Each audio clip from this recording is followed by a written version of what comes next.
জুলাই শহীদ আবু সাইদ হত্যা মামলার তদন্ত শেষ, মিলেছে ৩০ জনের সম্পৃক্ততা। ট্রাইব্যুনালে আজই দাখিল হতে পারে আনুষ্ঠানিক অভিযোগ। সারা দেশে একযোগে শুরু হয়েছে এইচএসসি ও সমমানের পরীক্ষা। প্রথম দিনের বাংলা প্রথম পত্র পরীক্ষায় অংশ নিচ্ছে 12.5 লাখ শিক্ষার্থী। আমরা ঢুকছিলাম, এখন মাত্র ডিভাইস সবকিছু চেক করে ঢুকানো হচ্ছে আমাদেরকে। যথেষ্ট সময় পাওয়া গেছে আর আলহামদুলিল্লাহ প্রিপারেশন ভালো। ডেঙ্গুর হটস্পট বরগুনায় বেড়েই চলেছে আক্রান্তের সংখ্যা। হাসপাতালের বারান্দাতেও রোগীর চাপ। পরিস্থিতি সামলাতে নতুন 10 জন চিকিৎসক পদায়ন। মাথা ব্যথা, তারপরে পুরো শরীর ব্যথা, তিতা মুখ আর জ্বর। আমার প্লাটিলেট 86,000। আমি গত পরশু দিন ভর্তি হয়েছি। রোগী ছুটিও হচ্ছে, কিন্তু নতুন নতুন রোগী ভর্তিও হচ্ছে। শুধু শিশুই 40-এর আশেপাশে।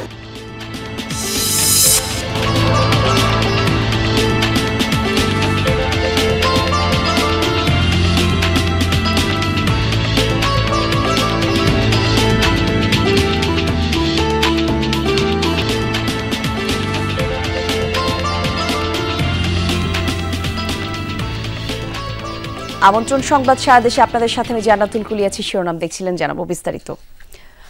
জুলাই গণঅভ্যুত্থানের প্রথম শহীদ আবু সাইদ হত্যা মামলার তদন্ত শেষ। প্রতিবেদন হাতে পেয়েছেন প্রসিকিউশন। মিলেছে 30 জনের সম্পৃক্ততার। এই মামলায় আনুষ্ঠানিক অভিযোগ দাখিল হতে পারে আজ। বৈষম্য বিরোধী ছাত্র আন্দোলনের সময় গত বছরের 16 জুলাই রংপুরে পুলিশের গুলিতে নিহত হন বেগম রোকেয়া বিশ্ববিদ্যালয়ের শিক্ষার্থী আবু সাইদ। তিনি রংপুরের পীরগঞ্জ উপজেলার বাবুনপুর গ্রামের মকবুল হোসেনের ছেলে। আর ওই ঘটনায় 18 আগস্ট আবু সাইদের বড় ভাই রমজান আলী 17 জনের নাম উল্লেখ করে অজ্ঞাত পরিচয় 30 জন এবং 35 জনকে আসামি করে হত্যা মামলা করেন।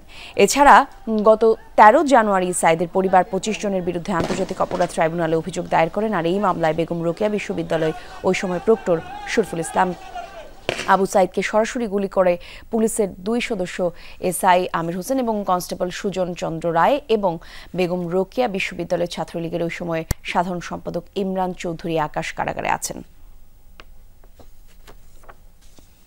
বিস্তারিত জানতে আন্তর্জাতিক অপরাধ ট্রাইব্যুনাল থেকে যোগ দিচ্ছেন সহকর্মী মাইনুল মারুফ। মাইনুল, একটু জানাবেন আবু সাইদ হত্যা মামলার অগ্রগতির তথ্য কতটুকু পেলেন, বিস্তারিত আমাদেরকে একটু জানাবেন।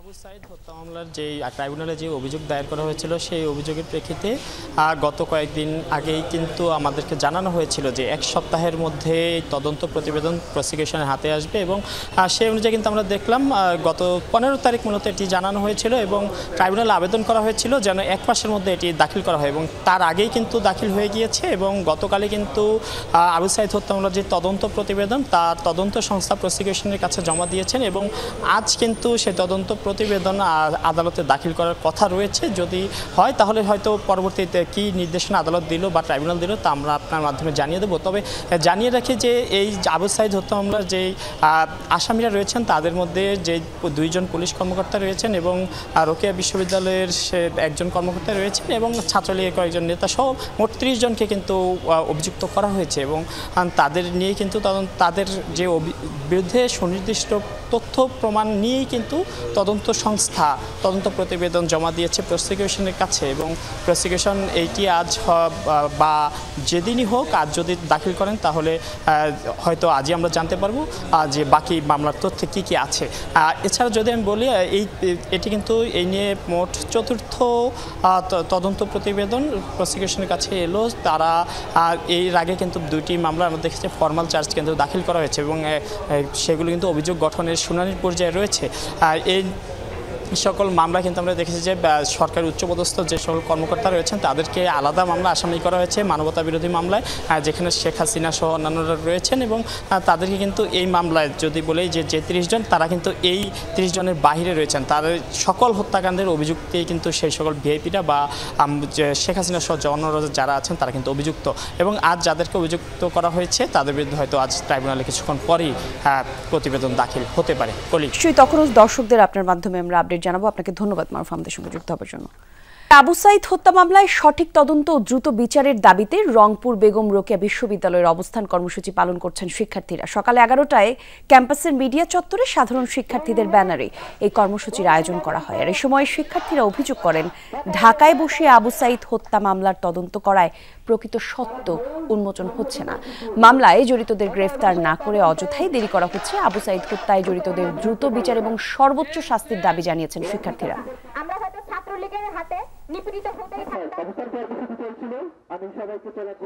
সারা দেশে একযোগে এইচএসসি ও সম্মানের পরীক্ষা শুরু হয়েছে। সকাল থেকেই কেন্দ্রগুলোর সামনে ছিল পরীক্ষার্থী এবং অভিভাবকদের ভিড়।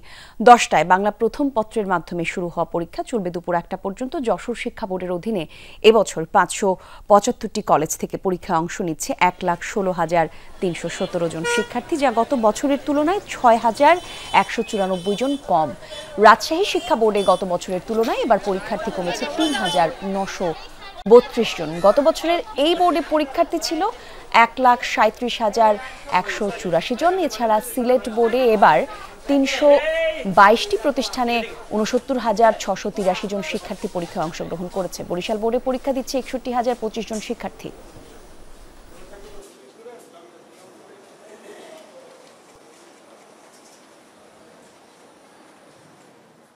আমাদেরকে গেটে চেক করা হয়েছে আমাদের ব্যাগে কোনো ডিভাইস আছে কিনা, আর আমরা করোনার জন্য সতর্কতা ব্যবস্থা নিয়ে আসছি। যথেষ্ট সময় পাওয়া গেছে আর আলহামদুলিল্লাহ প্রিপারেশন ভালো। প্রস্তুতি আলহামদুলিল্লাহ ভালোই, আগে পড়ছি, কালকে রিভিশন দিয়েছি। দর্শক, পরীক্ষার বিষয়ে বিস্তারিত জানাতে বরিশাল মডেল স্কুল কলেজ থেকে যুক্ত হচ্ছেন সহকর্মী কায়সার হোসেন। কাছে একটু জানাবেন, পরীক্ষার বাইরে কেন্দ্রের সার্বিক পরিস্থিতি কেমন দেখতে পাচ্ছেন, আর অভিভাবক যারা অপেক্ষা করছেন তারা কি বলছেন?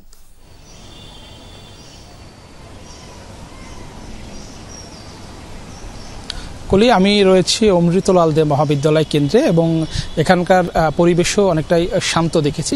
পরীক্ষার যে পরিবেশ সেটি আসলে বজায় রয়েছে। কিছুক্ষণ আগে এই কেন্দ্রটি পরিদর্শন করে গেছেন বোর্ড চেয়ারম্যান ইনুস আলী সিদ্দিক এবং তিনি বেশ কয়েকটি কেন্দ্রই সকাল থেকে পরিদর্শন করেছেন এবং পরিদর্শন করে তিনি সন্তুষ্টি প্রকাশ করেছেন এবং জানিয়েছেন যে এখন পর্যন্ত বরিশাল শিক্ষা বোর্ডের অধীনে যে 144টি কেন্দ্র রয়েছে কোথাও থেকে কোনো অপ্রীতিকর ঘটনার খবর পাননি এবং এবছর বরিশালের 349টি কলেজ থেকে 61,025 জন শিক্ষার্থী পরীক্ষায় অংশ নিয়েছেন এবং পরীক্ষার শুরু থেকে আমরা দেখেছি বেশ কয়েকদিন শিক্ষার্থীদের একটি অংশ শিক্ষা বোর্ড ঘেরাও করেছিলেন। তারা বিভিন্ন বিক্ষোভ করেছিলেন যাতে পরীক্ষাটি পিছিয়ে দেওয়া হয় এবং তারা শিক্ষা বোর্ড থেকে বারবার বলা হয়েছিল যেটি আন্তঃবোর্ড সিদ্ধান্ত এবং সেই সিদ্ধান্ত অনুযায়ী নির্ধারিত যে 26 তারিখ এবং 26 জুন থেকেই পরীক্ষা শুরু হবে, সেই নির্ধারিত দিন থেকেই আজ পরীক্ষা শুরু হয়েছে এবং শান্তিপূর্ণ পরিবেশই আমরা দেখেছি এবং যারা অভিভাবক এবং শিক্ষার্থীদের মধ্যে যে একটা শঙ্কা কাজ করেছিল, আতঙ্ক কাজ করেছিল, আসলে করোনার প্রাদুর্ভাব শুরু হয়েছে, ডেঙ্গুর বিস্তার আছে, সব মিলে কিন্তু কেন্দ্রে এসে শিক্ষার্থীরা এবং অভিভাবকরা সবাই সন্তুষ্টি প্রকাশ করেছেন এবং শিক্ষার্থীরা পরীক্ষার মান অনুযায়ী তারা পরীক্ষা দিচ্ছেন এবং বাইরে যারা অভিভাবকরা অপেক্ষা করছেন তারাও জানিয়েছেন যে তাদের মধ্যে যে একটা শঙ্কা কাজ করেছিল সেটা কেটে গেছে এবং এখন প্রশ্ন অনুযায়ী শিক্ষার্থীরা যে প্রস্তুতি নিয়েছে সেই অনুযায়ী লিখতে পারলেই আসলে তাদের যে কাঙ্ক্ষিত যে ফলাফল আশা করেন সেটি আসবেন এবং বোর্ড কর্তৃপক্ষ জানিয়েছেন যে শুধু সিটি কর্পোরেশনের মধ্যে বা শহর কেন্দ্রিক যে কেন্দ্রগুলো রয়েছে সেগুলো নয়, গ্রাম অঞ্চলে যে কেন্দ্রগুলো পড়েছে প্রত্যেকটি কেন্দ্রেতেই যাতে শিক্ষার্থীরা গিয়ে তাদের পরীক্ষাটি দিতে পারে এবং শান্তিপূর্ণ পরিবেশে দিতে পারে সেই নিশ্চয়তা নিশ্চিত করা হয়েছে। ধন্যবাদ আপনাকে কাউসার। যশোর ও গোপালগঞ্জে সড়ক দুর্ঘটনায় 3 জন নিহতের ঘটনা ঘটেছে। ভোরে যশোরে প্রাইভেট কার নিয়ন্ত্রণ হারিয়ে গাছের সাথে ধাক্কায় মৃত্যু হয় মাসুদুর রহমান মিলন এবং জুই নামের দুজনের। পুলিশ জানিয়েছে প্রাইভেট কারে যশোর শহর থেকে বেনাপোলে যাচ্ছিলেন কয়েকজন। যশোর বেনাপোল মহাসড়কের নতুন হাট এলাকায় পৌঁছালে নিয়ন্ত্রণ হারায় প্রাইভেট কারটি পরে রাস্তার পাশে একটি গাছের সাথে ধাক্কা লাগে। ঘটনাস্থলেই মারা যান জুই আর মিলন নামের দুজন। এছাড়া গুরুতর আহত হয়েছেন আরও 2 জন। তাদের উদ্ধার করে যশোর জেনারেল হাসপাতালে নেওয়া হয়েছে। এদিকে গোপালগঞ্জের কাশিয়ানীতে বাসের ধাক্কায় এক বৃদ্ধ নিহত হয়েছেন। বরগুনায় কোনোভাবেই নিয়ন্ত্রণ আসছে না ডেঙ্গু। রোজই নতুন নতুন রোগী ভর্তি হচ্ছেন হাসপাতালে। বেড ফাঁকা না থাকায় বারান্দায় থেকেই চিকিৎসা নিতে হচ্ছে অনেককে। রোগীর এই বাড়তি চাপ সামাল দিতে এরই মধ্যে নতুন 10 জন চিকিৎসক পদায়ন করেছে স্বাস্থ্য বিভাগ। ডেঙ্গু যেন মহামারী রূপ ধারণ করেছে দেশের দক্ষিণাঞ্চলের জেলা বরগুনায়। প্রতিদিনই লাফিয়ে লাফিয়ে বাড়ছে আক্রান্তের সংখ্যা। চলতি মৌসুমে দেশে মোট ডেঙ্গু আক্রান্তের প্রায় অর্ধেকই বরগুনায়। হাসপাতালগুলোয় আলাদাভাবে ডেঙ্গু ওয়ার্ড তৈরি করেও রোগীর চাপ সামলানো যাচ্ছে না। আসন ছাড়িয়ে বারান্দা ও মেঝেতে চিকিৎসা নিচ্ছেন অনেকেই। মুখে ঘা, তারপরে মাথা ব্যথা, তারপরে পুরো শরীর ব্যথা, তিতা মুখ আর জ্বর। আমার প্লাটিলেট ৮৬,০০০। আমি গত পরশুদিন ভর্তি হয়েছি। আমি আজকে এখানে ভর্তি হয়েছি। ডাক্তার এসেছে, দেখে গেছে, ওষুধ লিখে দিয়ে গেছে। সুস্থ হয়ে কেউ বাড়ি ফিরলেও নতুন রোগী ভর্তি হচ্ছে কয়েক গুণ। আক্রান্তদের মধ্যে শিশুর সংখ্যা বেশি। সংশ্লিষ্টরা বলছেন আগামী কয়েক মাস থাকবে এই পরিস্থিতি। রোগী ছুটিও হচ্ছে, কিন্তু নতুন নতুন রোগী ভর্তিও হচ্ছে। শুধু শিশুই 40-এর আশেপাশে, 35 থেকে 45-এর মধ্যে শিশু থাকতেছে। এখন পুরোপুরি সিজন চলতেছে, রেনি সিজন।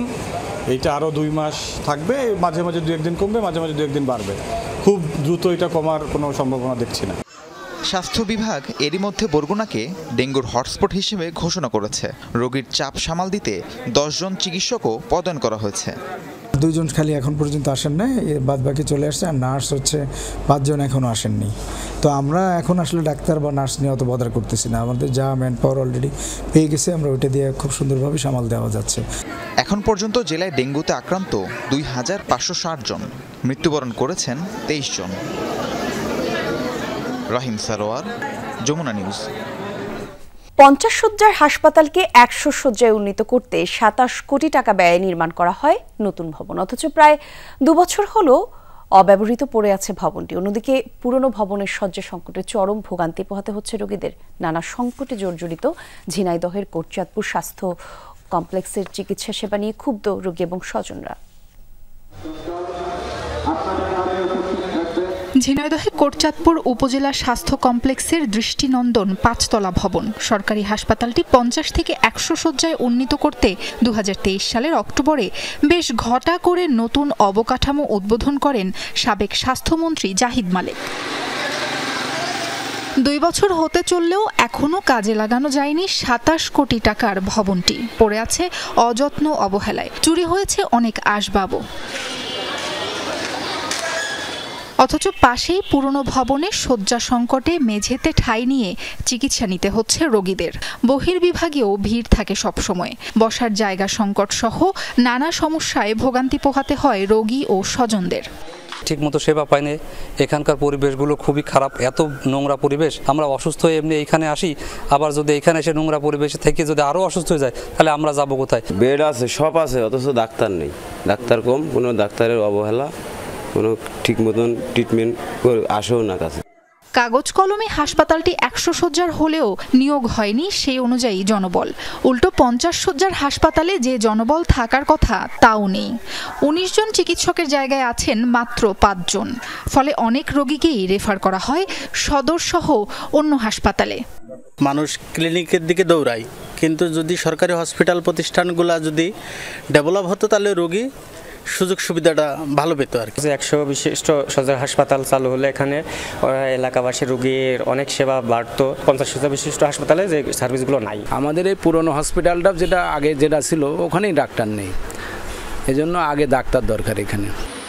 সিভিল সার্জন বলছেন নানা জটিলতায় চালু করা যায়নি নতুন ভবনটি। বিভিন্ন সমস্যার কথা জানানো হয়েছে ঊর্ধ্বতন কর্তৃপক্ষকে। সারা বাংলাদেশে একই অবস্থা। ঢাকার আশেপাশে কিছু জেলাতে আছে, কিন্তু বাইরে কোথাও খুব বেশি ডাক্তার আছে বলে মনে হয় না। নতুন নিয়োগ না দেওয়া পর্যন্ত আমাদের চিকিৎসা সংকট না কাটলে আসলে সেবার মানানো কাঙ্ক্ষিত হয় না। ফুল ফেজে চালু করতে হলে আমাদের কিছু লোকবল লাগবে। আমি ঢাকাতে উঠাইছিলাম, সচিব স্যারকে বলেছিলাম, সচিব স্যার বলে যে ওটা আমরা জুলাইয়ের দিকে কিছু বরাদ্দ দেব। কোটচাঁদপুর উপজেলা স্বাস্থ্য কমপ্লেক্সে বেশিরভাগ সময়েই রোগী ভর্তি থাকে শয্যার দ্বিগুণেরও বেশি। আর বহির্বিভাগে প্রতিদিন সেবা নেন 300-র বেশি মানুষ। সাবরিনা লিজা, যমুনা নিউজ। খাগড়াছড়ির মাটিরাঙ্গা সীমান্ত এলাকা দিয়ে 9 জনকে পোষণ করেছে বিএসএফ। ভোরে উপজেলার শান্তিপুর সীমান্ত দিয়ে নারী ও শিশু সহ 9 জনকে বাংলাদেশ ভূখণ্ডে ঠেলে দেওয়া হয়। খবর পেয়ে তাদের আটক করে বেলছড়ি উচ্চ বিদ্যালয় বিজিবির হেফাজতে রাখা হয়।